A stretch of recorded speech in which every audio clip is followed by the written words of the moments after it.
We're going to talk about a propaganda campaign that is going out through the entire conservative movement like a prairie fire. And it concerns the Constitutional Convention movement. The John Birch Society has been involved for years, the linchpin, if you will, of getting rid of Constitutional Convention calls in state after state across the country. Because in that we see a very dangerous thing happening due to the precedences of constitutional conventions. First of all, most people don't understand that there have been two constitutional conventions, not one. You only hear about the one because that's the one back in when we got our original Constitution of the United States of America. It was secret. It was held in secret. In fact, the very famous lady, or statement of the lady that came up to Ben Franklin after the convention was over, she says, "What have you given us, sir?"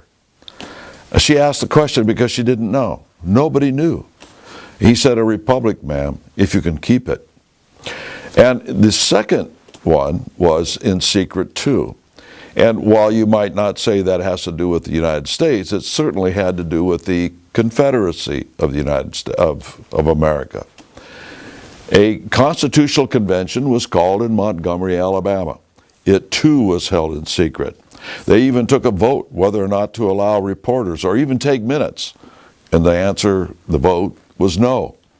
So nobody knew what they had done until they made it public. So there is a precedence in the United States to hold these things in secret. That's just the beginning of the process.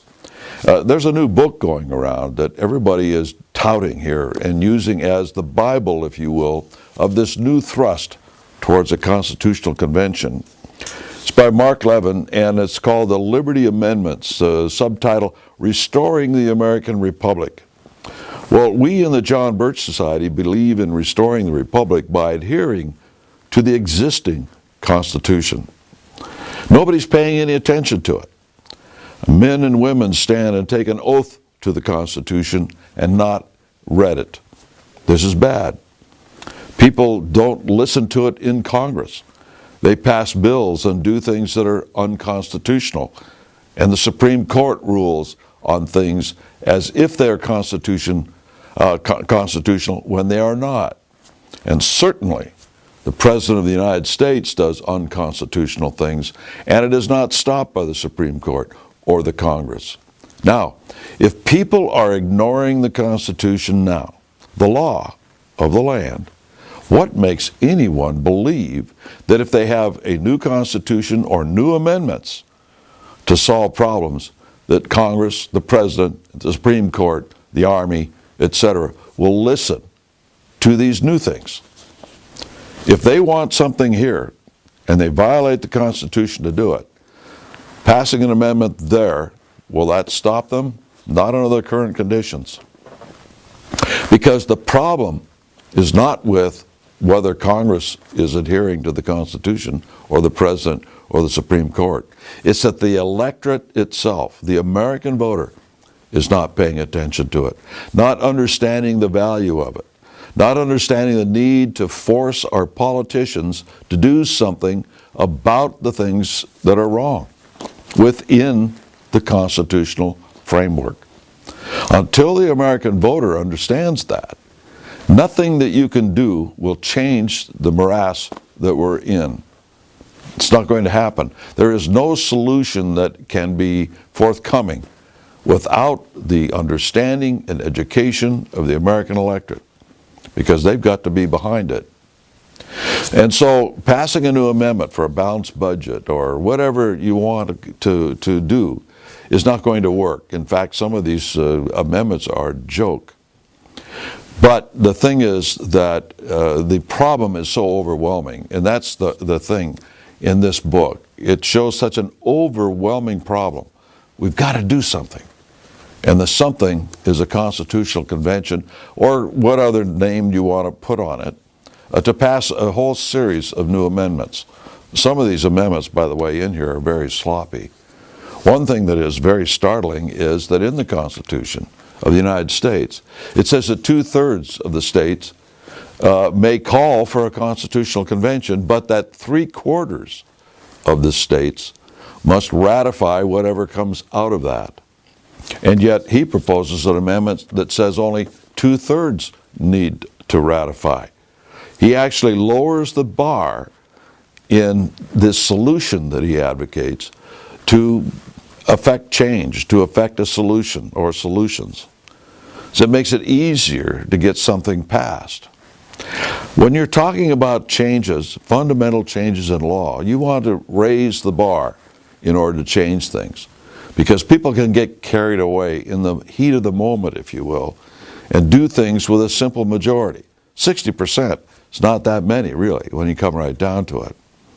But let's keep in mind something else, that the Articles of Confederation, the original document that put these United States together, it called for a unanimous agreement, a unanimous ratification by all 13 states in order to make any change in the Articles of Confederation. This secret conclave that turned out a very good document, don't get me wrong, nonetheless did something that lowered the bar from unanimous to 3/4. And so this presented a problem for some of the states. They didn't want the Constitution. If 9 states out of the 13 could ratify a law which is imposed on all 13 states, that's kind of a problem that our forefathers, when they drew up the Articles of Confederation, didn't think much of. Were there weaknesses in the Articles of Confederation? Obviously there were. Otherwise they wouldn't have called a convention to amend it. But instead they formed a whole new document, created a whole new way of ratifying it, and then laid it out there. 9 states ratified, and then what about the rest of them that were left? Rhode Island particularly. Rhode Island had made up its mind that it was not going to ratify the Constitution for whatever reasons they had at the time. But there they are, all alone. 12 other states have ratified it. What are they going to do? Stand alone?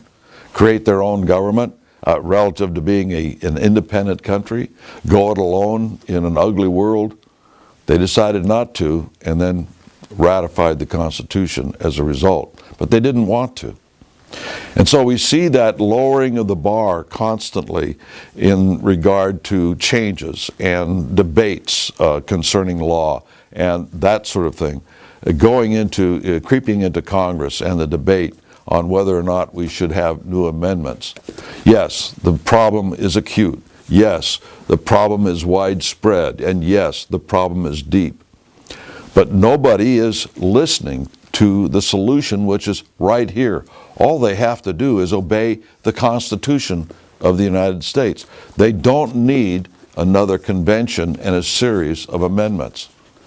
They discovered years ago that they could not get the Equal Rights Amendment passed through a constitutional convention because we saw A, it was a constitutional convention, and B, the Equal Rights Amendment was very harmful.